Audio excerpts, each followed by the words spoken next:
Salam sejahtera Malaysia. Denyut nadi suara rakyat bergema di channel ini. Sejak malam tadi begitu ramai yang bercakap dan menulis mengatakan langkah Dubai sebagai langkah yang gagal. Ada nada gembira di sebalik keluhan demikian. Setidak-tidaknya yang pasti muncul esok ialah tahun baru, bukan kerajaan baru. Langkah Dubai yang dikatakan gagal itu kemudian dikutukan menjadi langkah bye-bye, langkah terbarai, dan langkah macam-macam lagi lah. Yang belum kelihatan cuma masih belum ada yang mendabik dada dan mengaku mereka lah yang memainkan peranan menyebabkan langkah Dubai itu tidak menjadi kenyataan. Seterusnya dianggap sebagai gagal. Kalau ada yang berani mengaku sedemikian, sebagaimana ada orang kuat JCOM mengaku mempunyai maklumat mengenai wujudnya langkah Dubai, memang luar biasa orang berkenan. Soalnya, benarkah langkah Dubai yang tidak menjadi kenyataan itu boleh dianggap sebagai gagal? Sebelum itu, mari kita fahami makna gagal itu terlebih dahulu. Makna gagal terlebih dahulu. Kita faham dulu apa itu maksud gagal. Mengikut Kamus Dewan edisi keempat, gagal itu berarti tidak berhasil atau tidak berjaya dan tidak dapat mencapai matlamat, seperti cita-cita dan apa yang dikehendaki. Dalam erti kata lain, takrifan gagal itu mesti setelah didahului dengan usaha terlebih dahulu. Oleh kerana tidak berjaya dicapai meski setelah berusaha, barulah ia boleh dianggap sebagai gagal.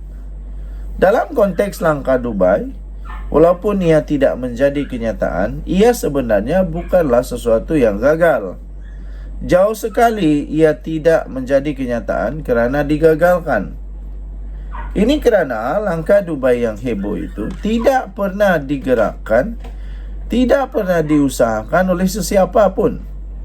Langkah Dubai adalah sebuah khayalan, cerita palsu, semata-mata rekaan atau seperti kata Ahmad Mazlan, hanyalah satu fata morgana.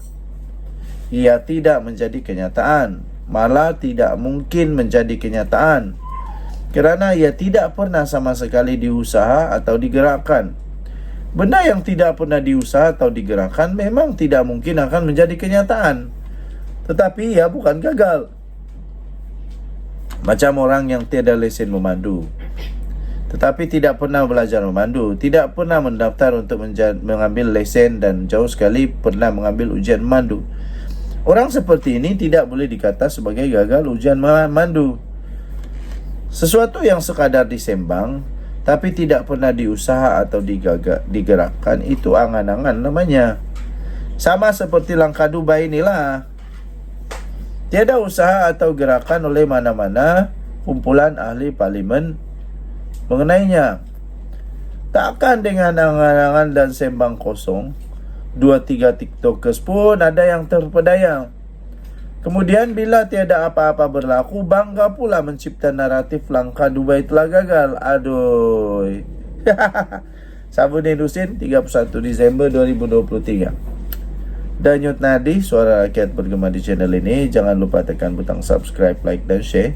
Malaysia kita punya, cintai Malaysia aku, kita jaga kita. Bye-bye.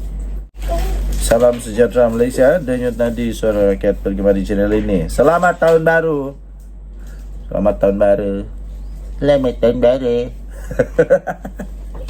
Itu semua kawan-kawan punya gaya lah ucap selamat tahun baru. Ada selamat tahun baru, macam-macam lah. Jadi saya ingin ucap selamat tahun baru pada anda semua.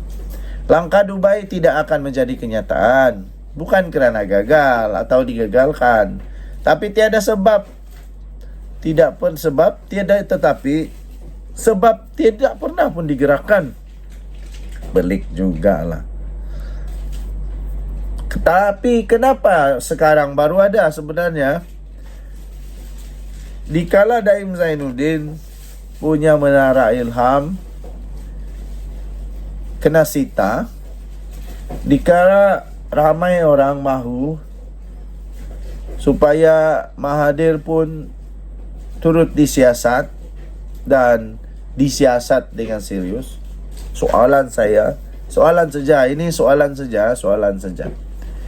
Kenapa baru sekarang baru muncul langkah Dubai?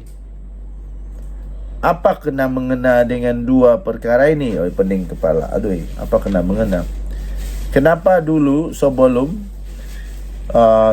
adanya kes yang berat betul ini,